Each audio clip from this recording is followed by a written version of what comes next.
yoshligimizda uyimizda katta kutubxona bo'lardi.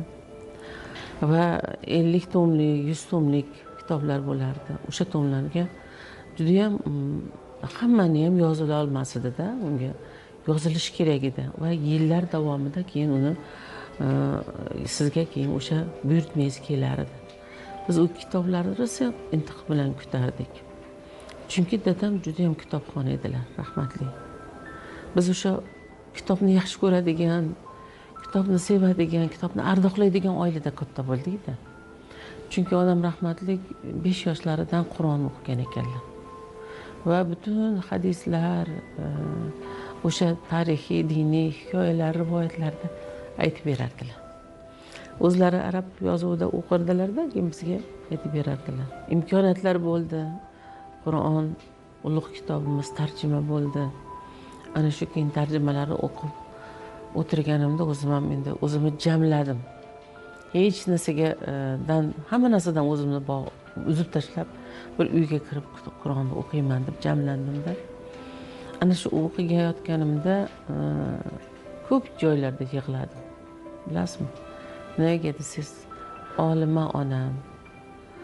Onam bizga bir bor ekan, bir yo'q ekan, odam degan odam bor ekan deb, u odam bunday ekan, olam 6 kunda yaralibdi, unday bo'ldi, hamma narsani ertak qilib aytib bo'lgan ekanlar-da. O'sha Qur'onda o'qigan narsalarim menga qanaqadir bir yangilik bo'lmadi-da. Chunki u meni qonimga singib bo'lgan ekanda. Uni onam qanchalar ustalik bilan, qancha zukkolik bilan, qancha mahorat bilan biz 9 ta farzandni qalb-qalblarimizga singdirgan ekanlar. Shuning uchun biz kitob desa, biz ko'zimiz kitob bilan ochildi-da, ochilgan.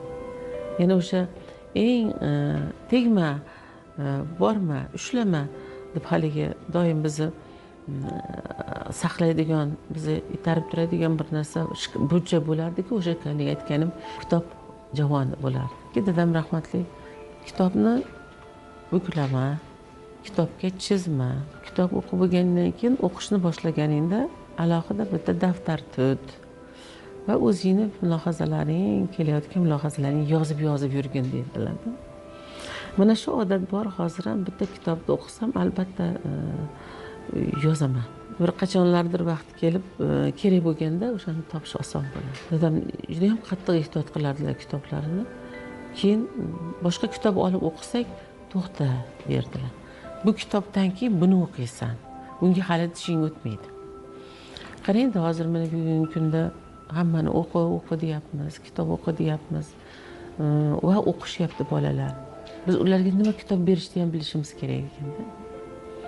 Biz ota-onamiz mana bu kitobdan keyin buni o'qiysan, bundan keyin buni o'qiysan deb bizga biz haligi shoshilib olib qo'ygan kitoblarimizni olib qo'limizdan olib qo'yib boshqa kitob berardilar.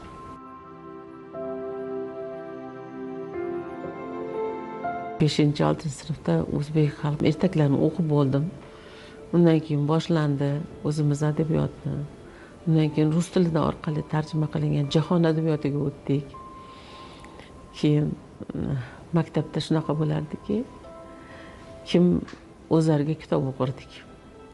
Kitob navbat bilan kitob o'qirdik. Masalan, bu kitob sendan keyin mendan keyin sen o'qiysan deb butun daftarlarimiz bo'lardi. Kimdan keyin qaysi kitobni o'qishimiz kerak bo'ladi.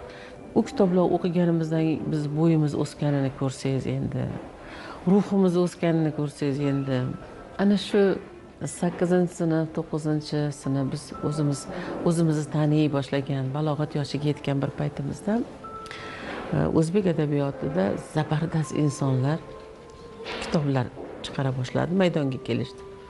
Erkin Vohidovdan Yoshlik devoni, Abdulla Orifning Ruhimi, Halima opaning Oq olmalar jamoat kitoblari, Rauf Parfining kitoblari. Ana shu kitoblar bizni endi hayotimizni butunlay boshqa narsaga burib tashladi-da. Ostin qilib tashladi desa ham bo'ladi.